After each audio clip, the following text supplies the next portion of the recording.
Afternoon.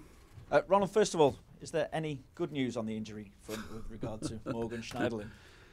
That can be very shortly, eh? Good news. Of course, it was maybe one of my worst internationals break. What happened, of course, by some injuries. Okay, the Morgan Schneiderlin injury happened against Hull at home. Will be not available for the weekend. Will be not available for Tuesday, and I've good hope that he will be back for next weekend. And Ronald Koeman, of course, was really a shock on last Saturday evening, and Funes, what happened to Funes? He get a surgeon on Monday, but we expect a meniscus knee surgery after Monday.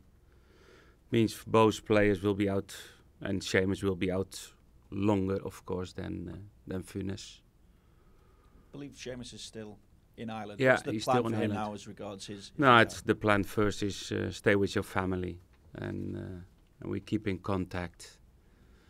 And then we shall see when Seamus will come back.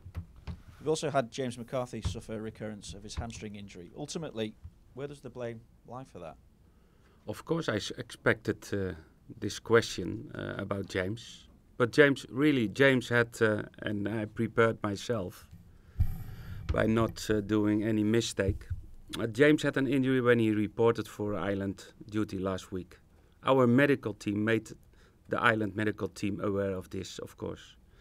Everton's medical team advised extreme caution, not only due to the current injury, but due to the previous injuries too.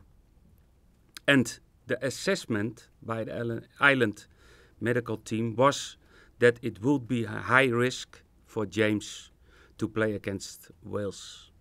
But of course, James has, of course, a strong desire to play for his country. So when asked if he was fit to play, he said he felt he was fit. And he was selected to start the game by the Ireland manager who, in my opinion, in this instance was not protecting the player. Clearly, James was not fit to play. He had trained only for 2 days with Ireland, and he broke down during the warming up. All these circumstances, he played only 1 game from the start in 2017. He did not play for 3 weeks before the Wales game. In my opinion, he would need at least 1 full week of training session with the team to be declared fit. And James, and I spoke to James, he need to take responsibility of this. But it's not the first time. What further conversations then have you had with James, first of all, in terms Yeah, of, but that's private. and with regard to the FAI and Martin O'Neill, are you That's- planning conversations with them? That's a case for the club Everton. It's not mine business. Are you surprised that you're in this situation again? 'Cause it's not the first time it's happened with James. I'm not surprised, but yes, disappointed. And in terms of moving forward, how do you think, as the manager, it can be resolved so that your player is going to be protected in the future, not just James? I don't but know. other- I don't know. It's not the question for now. It's all what I have to say about this. Let's talk about a nice challenge tomorrow.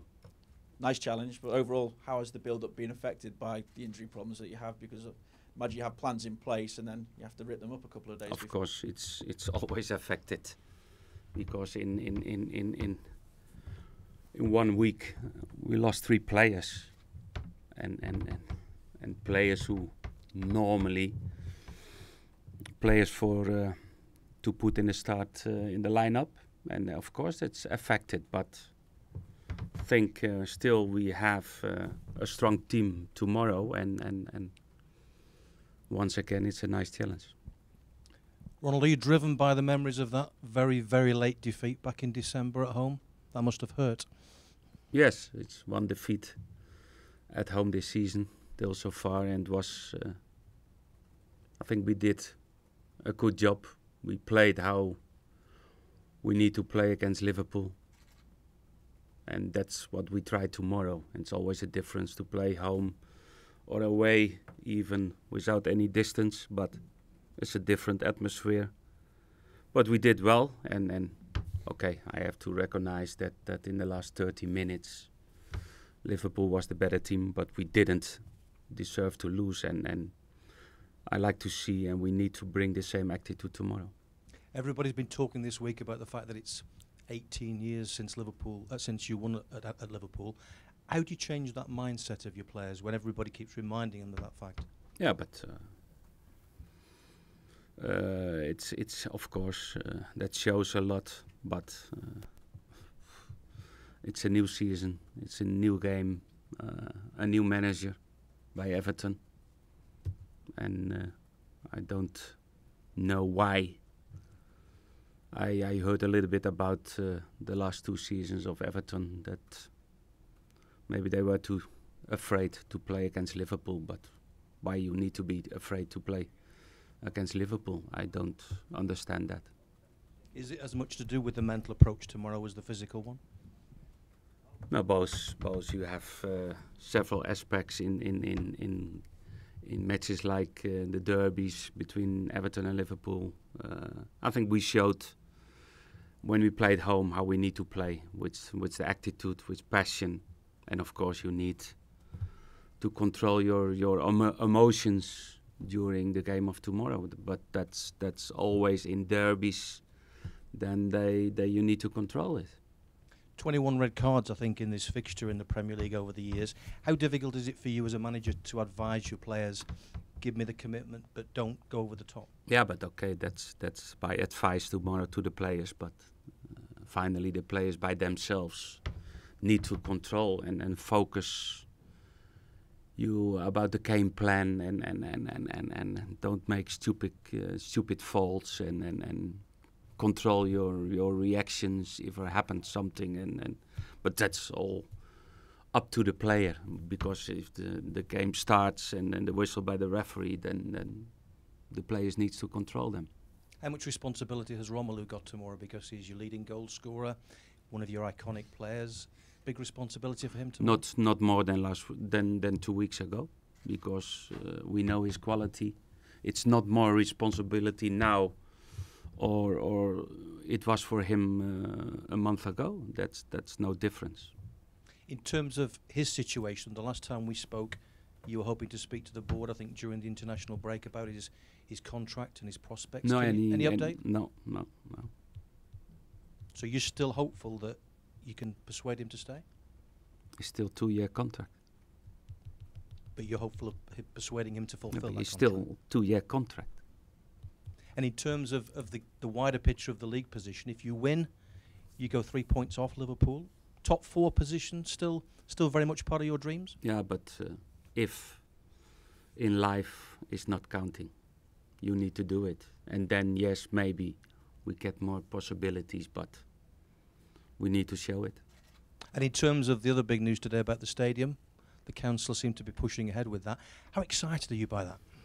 Yes, very. I think everybody, all Evertonians are really excited by a next step to building a new stadium. But I think it's always a long project, and we will see. But I think it's really important to make this next step for the new stadium. Do you sense you're on the start of a new chapter, a new era now, not just with the players on the pitch, but the stadium coming together?